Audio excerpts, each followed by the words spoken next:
It's Pachinko time! I don't know why I did that. I don't know. Sorry. This is Dan from Magic Pachinko.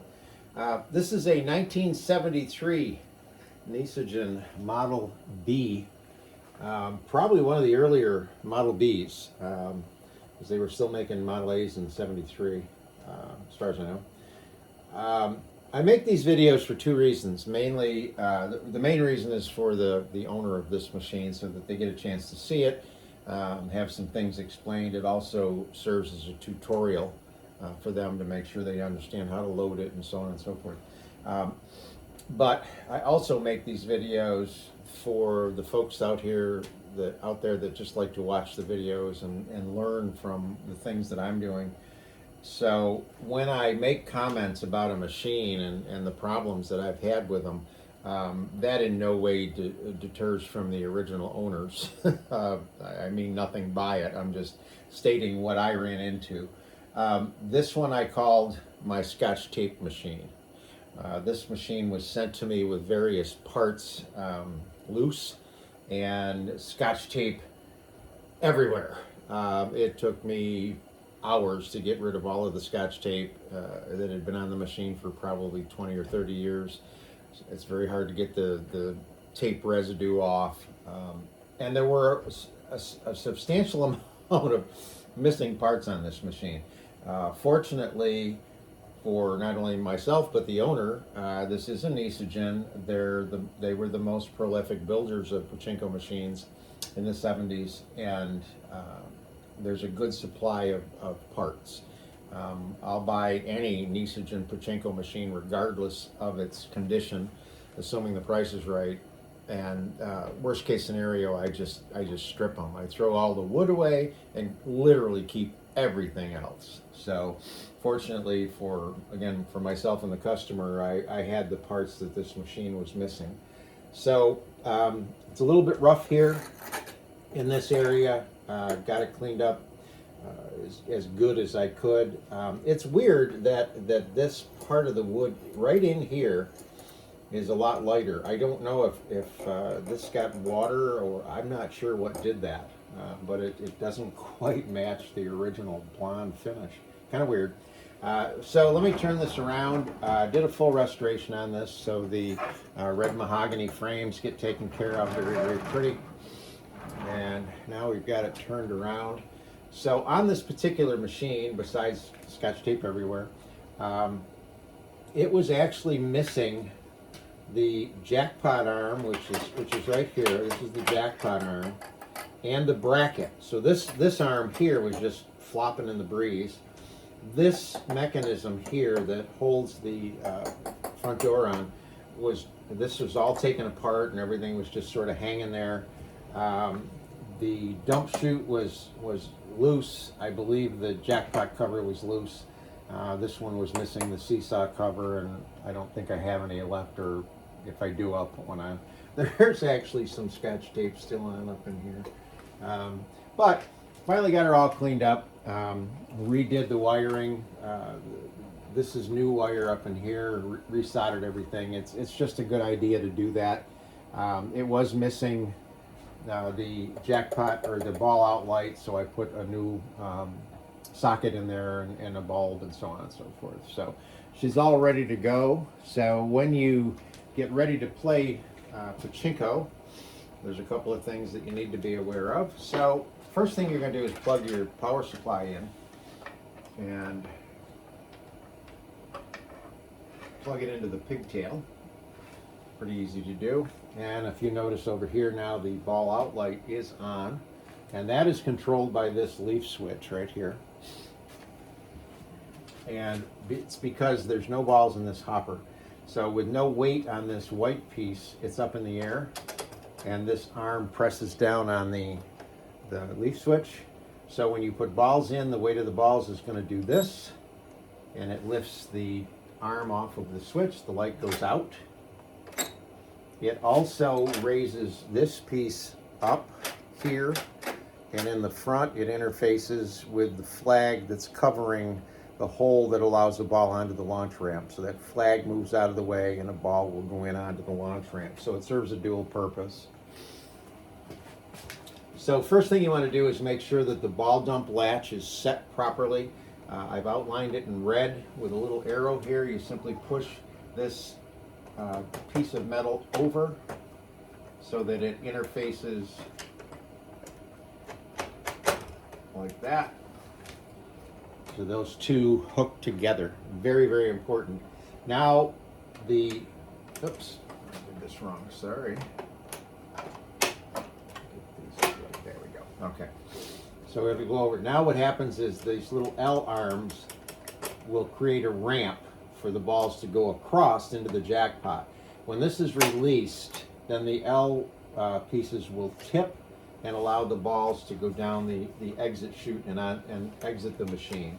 So you want to make sure that this is set like that and that these are now creating the ramp. These are together. The other thing you want to do is make sure that your seesaw, which is right here, the white plastic seesaw. In some machines it's clear plastic, and other machines it's actually made of brass, but they're all the same. They all serve the same purpose. You want to make sure that this end of your jackpot is up, and this end of your the seesaw is down. If it's the other way, obviously without a cover, you just reach in and do that. But if you do have a machine with a cover on it, there'll be a little plunger underneath, and I've outlined where the plunger is with a red arrow. You simply push up, and that'll bring your seesaw into the up position. If you do have a clear plastic seesaw, you'll see the two pachinko balls inside. They belong there. Don't worry about it. Don't try to get them out. They're there for the weight shift back and forth. So you've got your ball dump set, you've got your seesaw set, and your ball light is on. So you just take a handful of balls, put them in your upper hopper. And if your machine is set up properly and there's no blockages, it should run from here across the upper feed chute into the turnaround, across the lower feed chute, and into the jackpot. You'll see pachinko balls on either side of the jackpot, and then they stop, and that's what you want.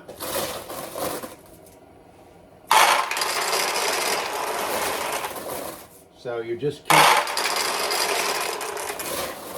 dumping balls in, and you need at least this many balls for the machine to work properly. Right now, this is pushed down. It's lifted off of the ball out light switch, so the ball out light is off. This is completely full of pachinko balls in a double row all the way over to the jackpot. This is minimum amount of balls you need for the machine to work. So assuming you have a bag of 500 or more, you just want to continue to put pachinko balls in the upper hopper. If you have 500, you want to put 475 of them right in the upper hopper. You're only going to need a handful, 20, 25 balls to get started. You will need something underneath in this area. The losing balls exit this little chute, and the winning balls will come out of this chute here. So you need something similar to this. This is a little on the big side, but anything that'll catch the balls so that they don't fall all over the floor. And I know I've mentioned this before to other folks. I don't recommend putting your pachinko machine on a turntable. I only put it on a turntable so it's easier for me to show it to you. I've got little pads under these feet so that tips the machine back just a little bit, which is the ideal situation. You want your machine tipped back just a little bit so that the balls will stay against the play field. So now you're just going to take a handful of balls, put them in the upper feed tray, and now you're ready to play. Now the proper way to shoot pachinko balls or launch pachinko balls is to bring the launch lever all the way down. You curl your fingers under the finger stop, bring it all the way down with your thumb and let go. Now notice nothing happened. That's because it takes a cycle to get a ball onto the launch ramp. There's a ball on the launch ramp now, so pull all the way down, let go, and it will launch a ball. So there's our first win. It went in this, where'd it go? In one of these tulips, I forgot. And there's a light behind the center attraction that'll come on briefly and then go off. That's the way it's supposed to function. So let's launch a few more balls here.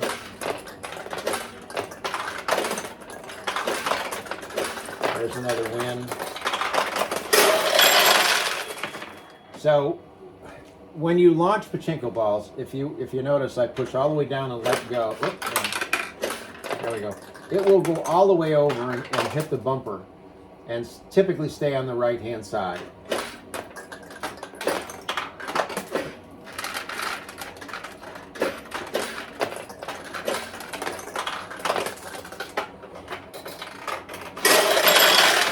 Okay, now the tulip on this side is closed, the tulip on this side is open.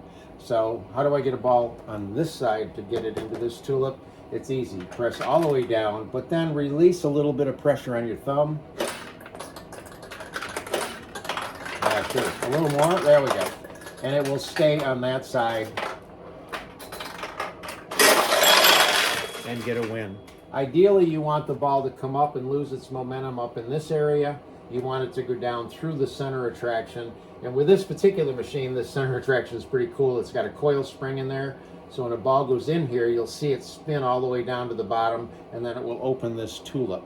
So let me see if I can get one in there. If not, we'll cheat. Almost. There we go.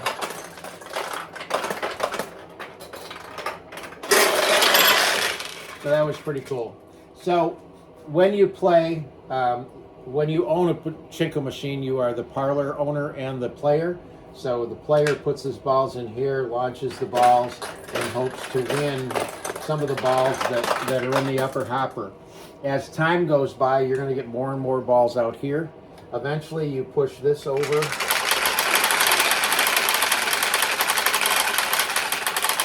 The balls will drop down to the lower tray. You simply scoop them up, and if you have your machine freestanding, you can go right up over the top and drop the balls in the upper hopper and continue to play.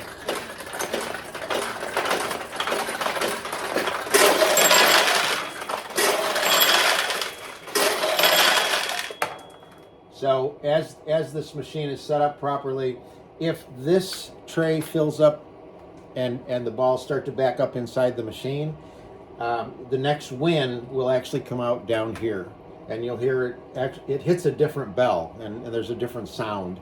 That's your cue to say, okay, I need to empty some of the balls out of the machine and put them back in the upper hopper, like that.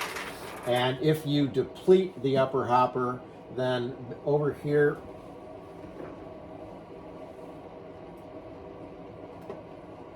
is the ball out light. That light would come on and stay on. So once that's on, you want to scoop the balls, put them in the back, and then you can continue to play. So this is the 1973 Nishijin Model B, fully restored.